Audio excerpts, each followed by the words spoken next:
Ramai yang dah daftar SSM tapi dia still tak tahu lagi bisnes dia tu enterprise ke tidak.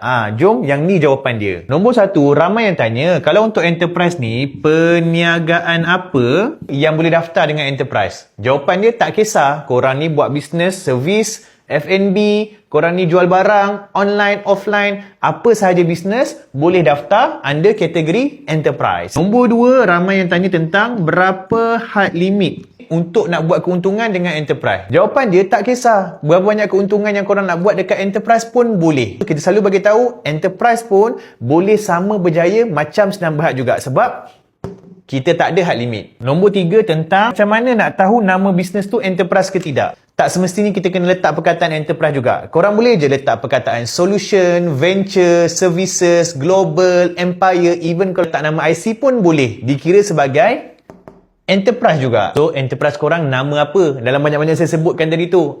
Cuba komen.